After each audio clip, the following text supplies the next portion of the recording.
Hey,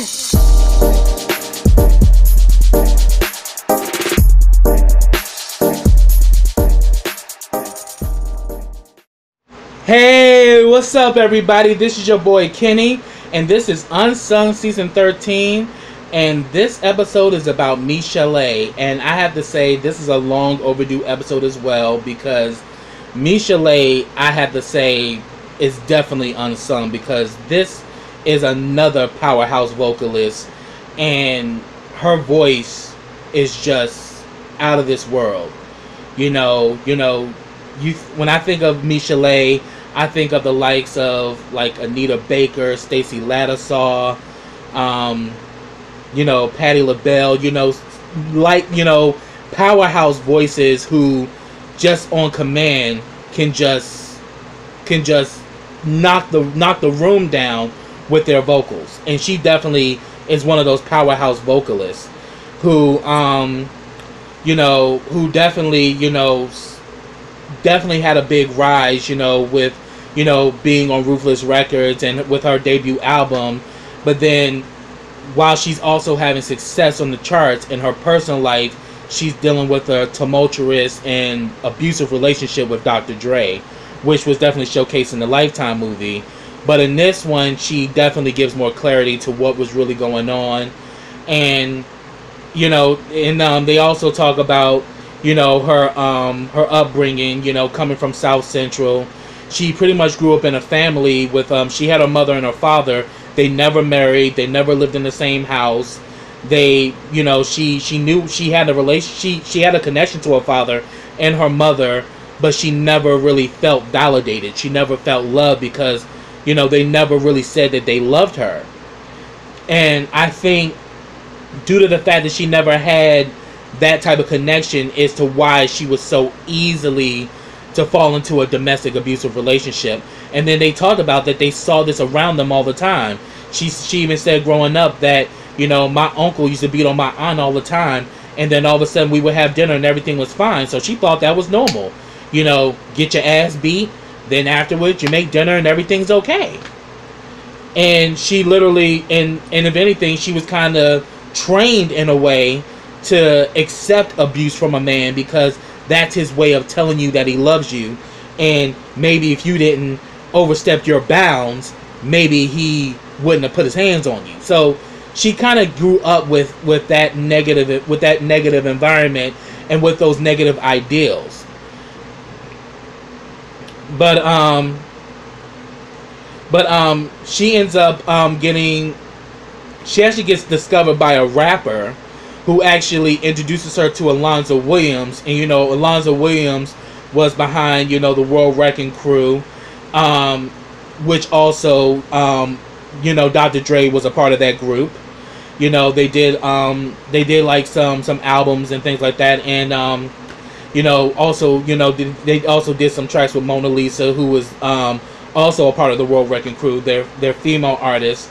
And there was a track that Mona Lisa was supposed to sing on called "Turn Off the Lights," but at the time she was working, she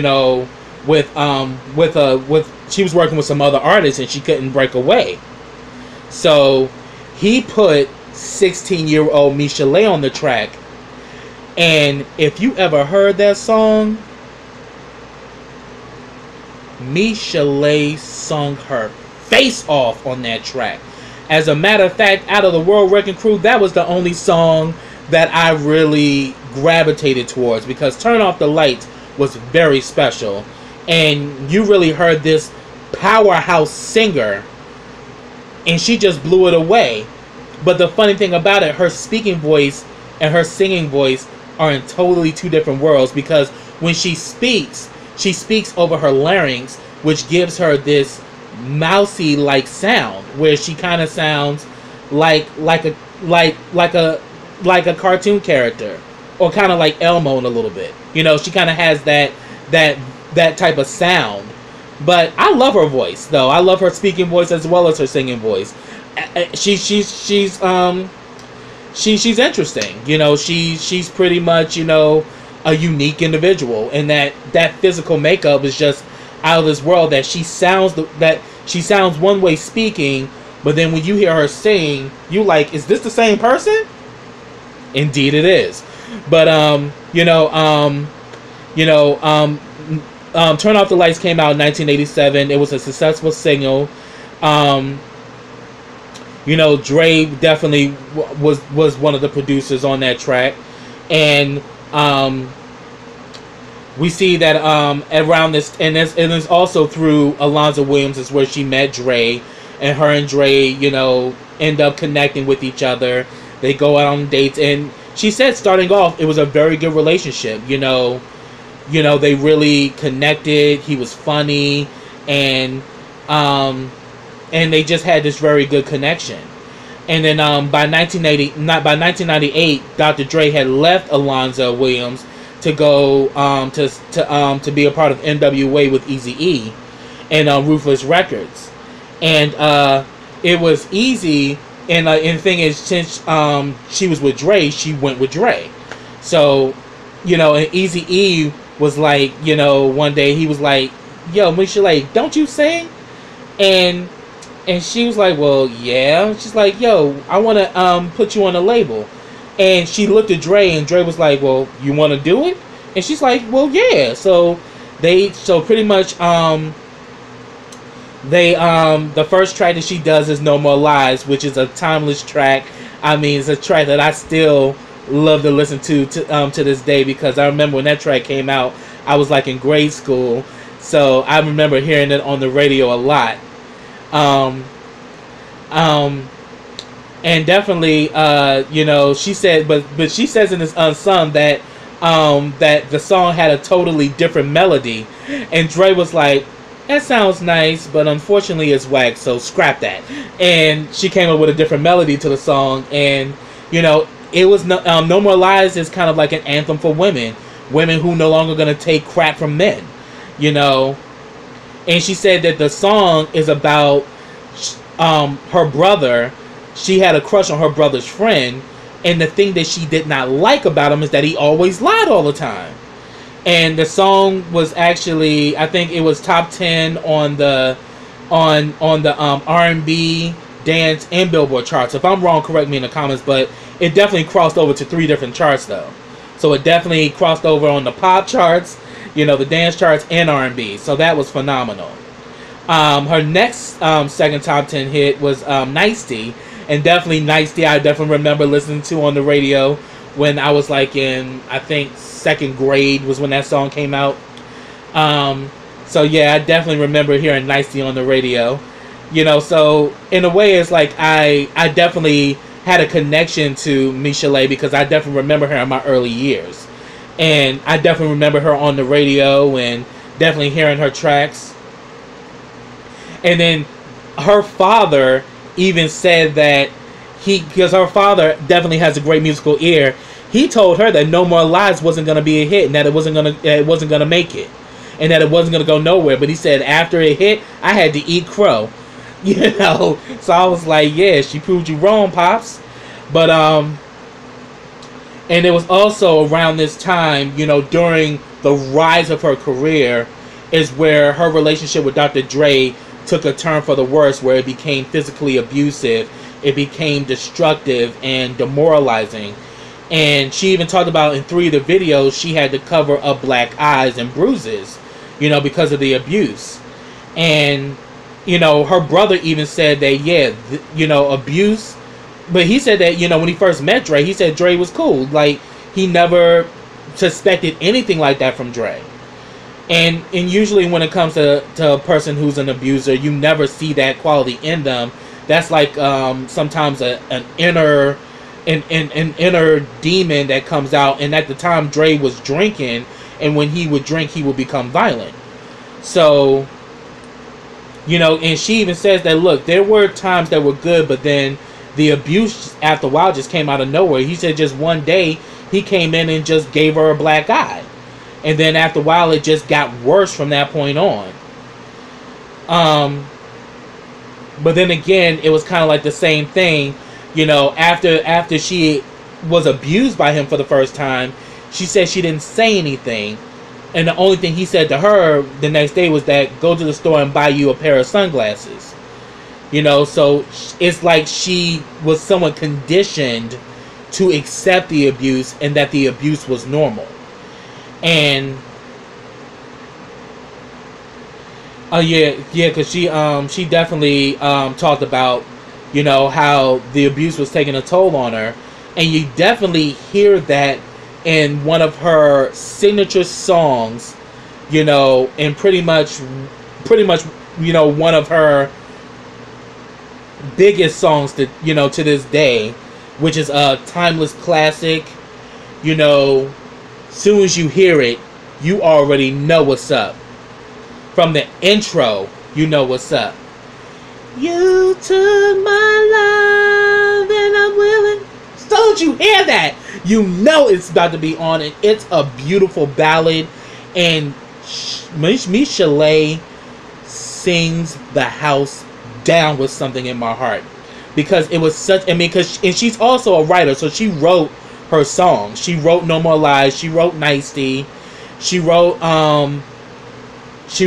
Keep It On, and she also wrote If. So she was a songwriter in and of herself, and she would express what she was feeling in Something in My Heart. And you can see in the video where she is kind of like it's kind of like paying homage to like the 1920s and 1930s, and she's like singing like a jazz singer like Billie Holiday, or you know, and here she is in this you know, she's like in this club and she's singing, and Dre is sitting right in front of her, so we know this is who she's singing to. And it was like it's that song that, you know, it really saying that, you know, like, and she talks about the lyric which says, no one can tell me different, we should be together, because she probably was getting it from everybody saying like, look, you need to get away from this man is beating your ass, he's not respecting you, why are you still there? But it was something in her heart that kept her there, because she had a deep love for Dre. And I think Dre had a deep love for her too, but, you know, but within their relationship, Dre had fathered children with other women, and then on top of it, he became a monster, you know, due to his alcoholism. And it's just that it got to the point where, you know, he began to take out his anger and frustration on her. Because even they showed in the clip in the movie where he was beating her up and he started crying. And I'm like, really, nigga? You gonna put your hands on her and then you gonna start crying? Where the fuck did you do that at? And that's what kind of came into my mind when I first saw the movie. But, and even though she was truly in love with him, it was toxic. And, you know, Something in My Heart, you know, went to number 2 on the R&B charts. It was another top 10 hit. And she also had another song, If, which also was a top 10 hit. It was a duet that she did with Michael Holmes.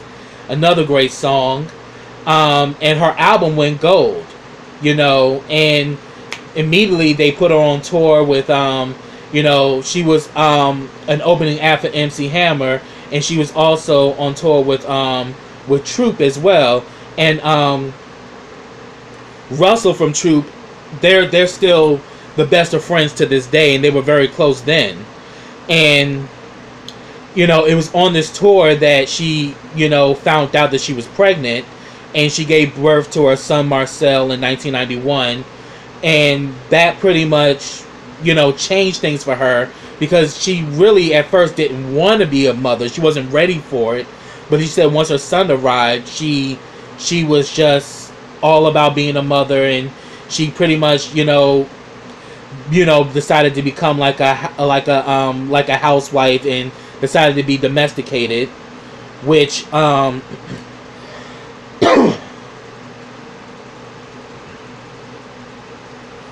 you know, she decided to play house, you know, which is funny when she said that, because that's also the track that she did with the Dog Pound. So I thought that was funny.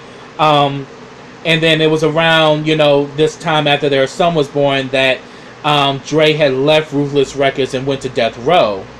And, you know, at this time, you know, she's still dealing with the abuse and stuff like that, and she began to, start to drink and take pills because she felt isolated and felt depressed. And she was even distant from family and friends, for an amount of time. And in 1995, Daz Dillinger, who definitely was part of the Dog Pound, and he was also, one of those sought-after producers in Death Row, along with Dre. He definitely was a producer himself, and he asked Michel'le to get on this, see if she can do something with the track. And what came of that track was Let's Play House, with the Dog Pound, and that included, Daz, Corrupt, and, the late Nate Dogg. And definitely, I remember when that track came out, and when I immediately saw Michel'le, I remember who she was. Because it was a while that we didn't see her since, like, from the early 90s to like 95. It's like almost a good 5-year span. Michel'le didn't really have much out, so when she was on Let's Play House, I immediately remembered her, and I was happy to see her. Like, oh my God, Michel'le's coming back, and I definitely liked that song. It was definitely a catchy track, and it definitely put her back out there. But then it was also around this time where she really started to fall deep into her addictions. And she reached out to Dre for help, but Dre just told her to go to the store and get a soda. Whereas, Suge Knight, pretty much, he pretty much became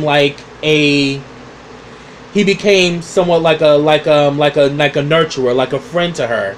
He, looked out for her, and he actually got her into rehab.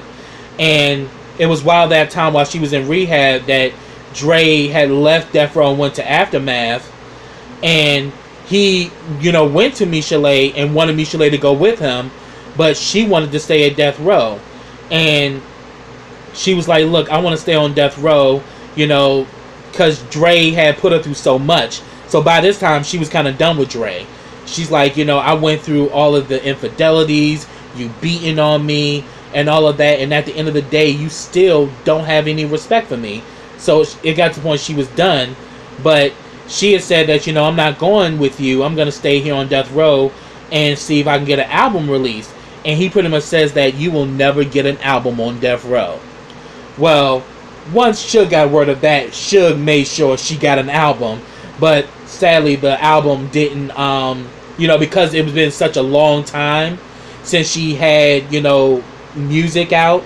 And due to the fact that, the music scene had changed, and people who were riding with her before, they probably gravitated towards other artists, and she didn't have the same fan base that she used to have. So her music, even though it was some great songs on that album, it fell on deaf ears.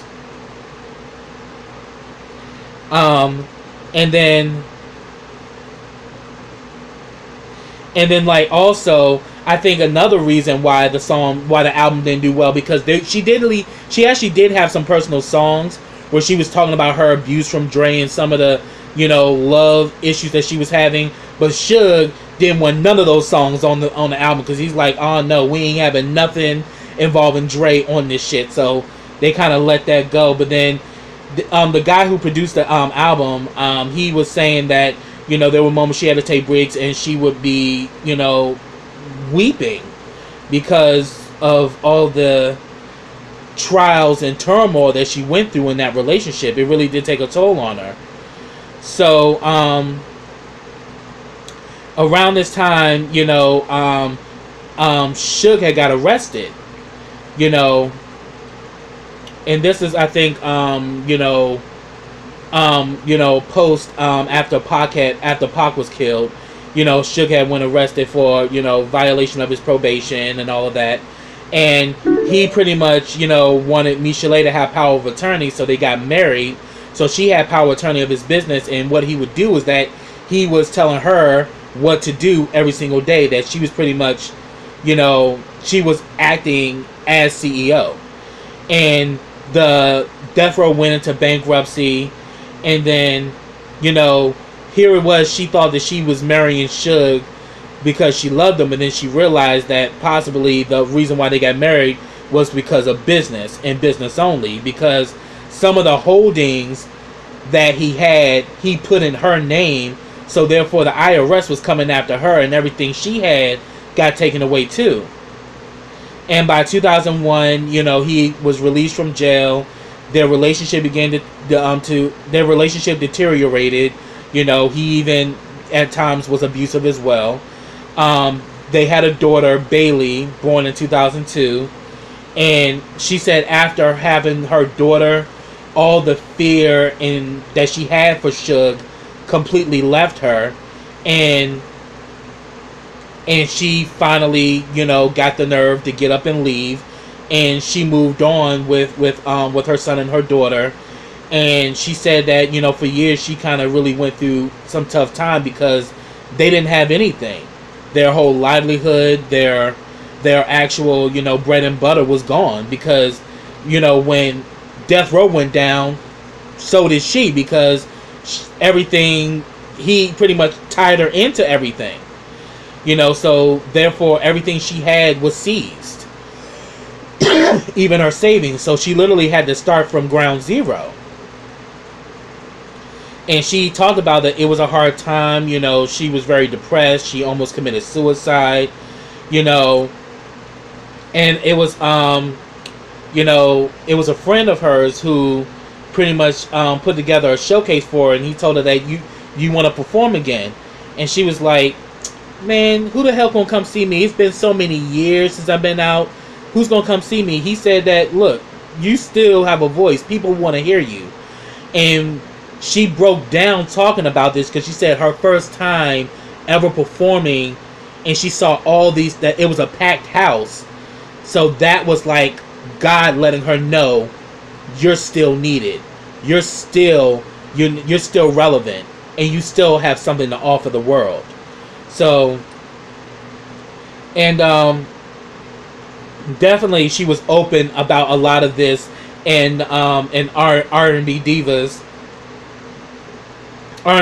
LA, you know, which she was a part of. You know, Kelly Price and Shantae Moore and a few others were on that series. And in that series she does showcase about, you know, her battling suicide, and it was during the reunion was the first time I ever heard about her mentioning being physically abused by Dr. Dre, which kind of way took me by surprise. But then again, we know about that whole situation with Dee Barnes and what went down with that.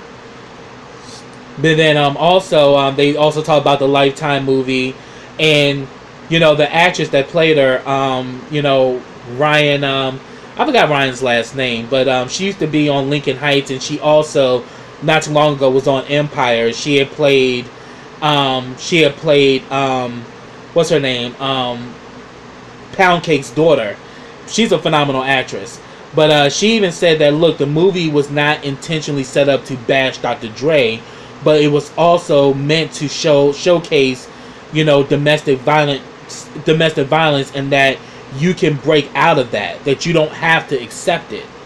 And she said that, you know, a lot of women came up to her and let her know that they were thankful that she told her story. And now she's like a co-host on a radio show, and you know, and she's also working on her next album. And I'm waiting for that album to come out, because, you know, she still is a powerhouse voice, and her voice needs to be heard.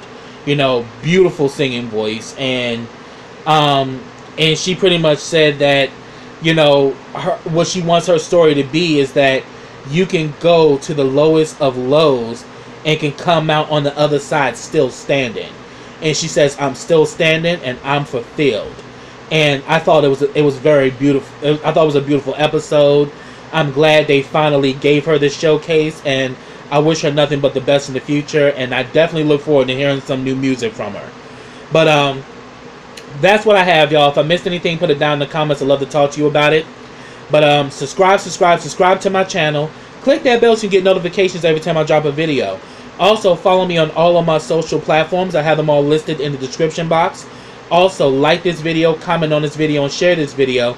And I'll be back with the next episode of Unsung. So until next time, everybody, take care.